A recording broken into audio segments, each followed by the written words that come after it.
Okay, here we are with Scott Memhard. We're at Cape Pond Ice, and Cape Pond Ice is responsible for, are you responsible for all of the ice that are on the displays at Boston for New Year's Eve? Pretty much all the ice comes out of Cape Pond Ice Company.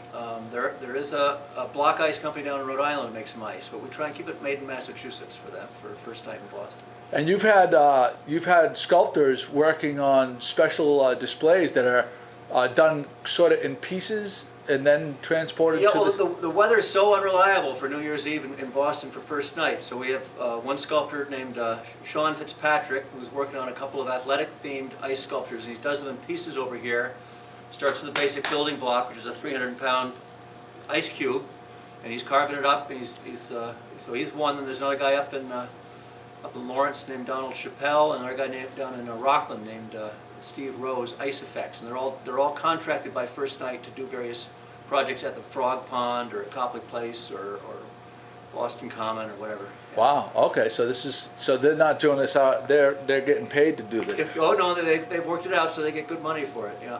Well, these guys must be the best at what they do if there's people paying them. They're world-class sculptors, and some of them have been doing major monumental ice sculptures for 10, 15, 20, 30 years. Even they qualify as master sculptors. Yeah, so if anyone sees a Shaq or a Tom Brady, it started here at Cape Pond Ice in Gloucester, Massachusetts. Yeah. And if the weather's against them next week, they'll all be in here working. It'll be a regular Santa's workshop. We've had situations where they had a dory that was like 30 feet long with guys rowing in it, and we had a winged horse that was being set up here. But they'll build it here in the ice house where it's 28 degrees, no problem with the weather, and then we'll chop it up with chainsaws and palletize it, put it in the truck, and then they use a fork truck to assemble it when they get down to Boston. That's amazing. And what is the capacity here? Like, for the people that will see this for the first time, how much ice do you guys make? Can you make here a day? The block ice manufacturing area has been cut down a little bit over the years, just because there's not the demand from the boats that there used to be. But we can make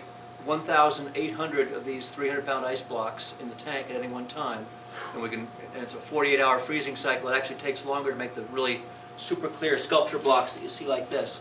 This takes 96 hours to make a clear block with extra filtration and aeration to bubble it. Makes it as clear as it is. But you can see. Yeah, you can see right through that. Yeah. So is that a different? So those ones go for like a different price? Is it different qualities and stuff? 3 times more labor involved in making a clear block than what we crush up and put on a boat. Just takes 48 hours to freeze, and it has white air bubbles in it. It's not sculpture quality like this. Oh, well, there you go. We just learned something. Ice is not just ice. Ice is not just ice. Okay, so how many guys do you think? So how much have you? Can you talk about how much ice you've been contracted to produce for this particular event? We just sent, I don't know, 3 truckloads of ice. There were like 60 blocks, 60 of these on each load. So that's 18,000 pounds per truck. No, 60 times 300. Well, yeah. So it's like 10 tons of ice. Yeah. Yeah, 10,000 pounds in a ton. So into Brookline, we did a load down to Rockland where he's working on it there, and then another load up to Lawrence where he's working in his freezers there. So, amazing. A lot of ice. Yeah, made in Gloucester, Massachusetts. Starting with good Gloucester water. There you go. All right, Scott, we're going to take some pictures now. Excellent.